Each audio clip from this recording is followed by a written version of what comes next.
ನಮ್ಮ ದೇಶದಲ್ಲಿ ಈಗೇನು ಚುನಾವಣೆಗಳು ಘೋಷಿಸಿದ್ದಾರೆ ನಡೀತಾ ಇದೆ. ಇನ್ನು ಮುಂದೇನು ಚುನಾವಣೆಗಳು ನಡೆಯುತ್ತವೆ ಇಲ್ವೇ ಅಂತಕ್ಕಂಥ ಪ್ರಶ್ನೆಗೆ ಈ ಚುನಾವಣೆ ಉತ್ತರ ಕೊಡಬೇಕಾಗತ್ತೆ. ಯಾಕೆ ಅಂತಂದರೆ ಸುತ್ತಮುತ್ತ ಸರ್ವಾಧಿಕಾರಿ ಧೋರಣೆಗಳು ವಿಪರೀತವಾಗ್ತಾ ಇವೆ. ಸಂವಿಧಾನಕ್ಕೆ ನೀಡಬೇಕಾದಂಥ ಪ್ರಾಶಸ್ತ್ಯವನ್ನು ಕಡಿಮೆಗೊಳಿಸ್ತಾನೇ ಇದ್ದಾರೆ ಒಂದಾದ ಮೇಲೆ ಒಂದು. ಅದಕ್ಕೆ ಉದಾಹರಣೆಗಳನ್ನು ಕೊಡಬೇಕಾಗಿಲ್ಲ. ಒಂದು, ಇಡೀ ದೇಶದಲ್ಲಿ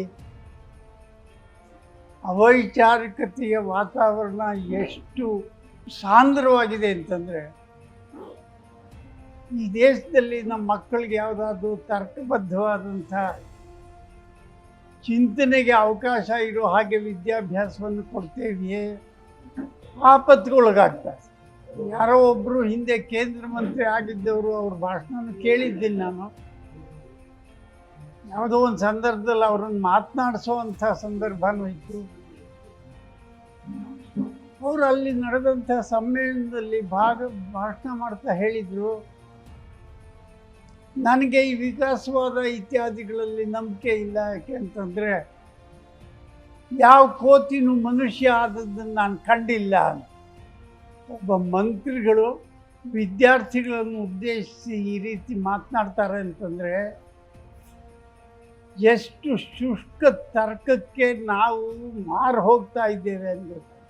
ನಮ್ಮ ಅನೇಕ ಪಠ್ಯಪುಸ್ತಕಗಳಲ್ಲಿ ಇದರ ಪ್ರತಿಫಲನ ಈಗಾಗಲೇ ಕಾಣ್ತಾ ಇದೆ. ಯಾರು ಭ್ರಷ್ಟರಿದ್ದಾರೆ, ಯಾರು ಭ್ರಷ್ಟರಿಲ್ಲ ಅದನ್ನು ತೀರ್ಮಾನ ಮಾಡ್ತಕ್ಕಂಥ ಸಂದರ್ಭವೇ ಇಲ್ವೇನೋ ಆಗುತ್ತೆ. ಪದೇ ಪದೇ ಅವನು ಭ್ರಷ್ಟ ಇವನು ಭ್ರಷ್ಟ ಅಂತ ಹೇಳಿದಾಗ ನಾನು ಭ್ರಷ್ಟ ಅಲ್ಲ ಅಂತ.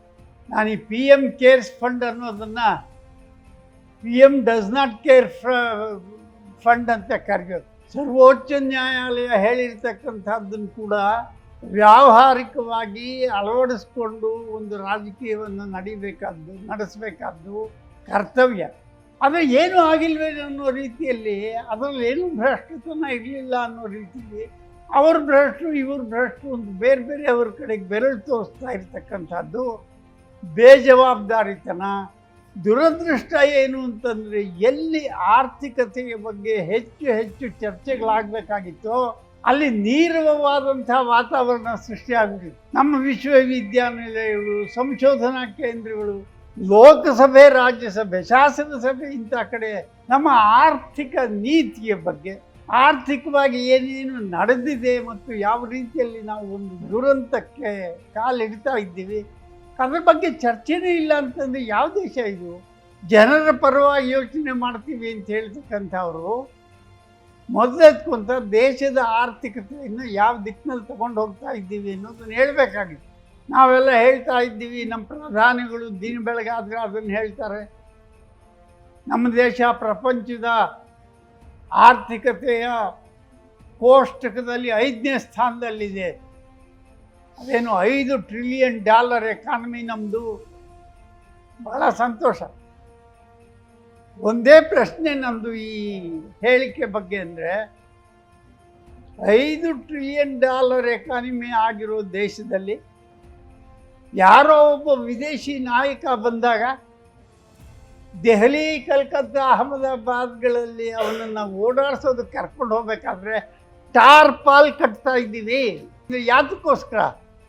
ನನ್ನಂಥ ಅವರು ಆ ಬಂದಿರತಕ್ಕಂಥ ಅತಿಥಿಯ ಕಣ್ಣಿಗೆ ಬೀಳದೇ ಇರಲಿ ಅಂತ. ನಮ್ಮ ದೇಶದ ಜನ ವಿದೇಶದವ್ರ ಕಣ್ಣಿಗೆ ಬೀಳಬಾರ್ದು ಅನ್ನೋದು ನಮ್ಮ ದೈನೈಸಿ ಸ್ಥಿತಿಯ ಪ್ರತಿಫಲನವೋ ಅಥವಾ ನಿಜಕ್ಕೂ ಕೂಡ ವಸ್ತುಸ್ಥಿತಿಯ ವೈಭವೀಕರಣಕ್ಕೆ ಯೋಗ್ಯವಾದ್ದು ಅಂತ. ನಮ್ಮ ದೇಶದ ಜನರು ಬೇರೆಯವರ ಕಣ್ಣಿಗೆ ಬೀಳೋ ಹಾಗೆ, ಬೀಳದೆಲ್ಲ ಇರೋ ಹಾಗೆ ಇಟ್ಕೊಳ್ಳೋ ಒಂದು ಪ್ರಕ್ರಿಯೆ ಇದೆಯಲ್ಲ, ತೀರಾ ಅವಮಾನ ಇದು ನಮ್ಮ ಜನಕ್ಕೆ. ಇದು ಖಂಡನೀಯ. ಆದ್ದರಿಂದಲೇ ಇದು ಸರ್ವ ರೀತಿಗಳಲ್ಲೂ ಬದಲಾವಣೆ ಆಗಬೇಕು. ಅದಕ್ಕೆ ಇದೊಂದು ಅವಕಾಶ ಇದೆ.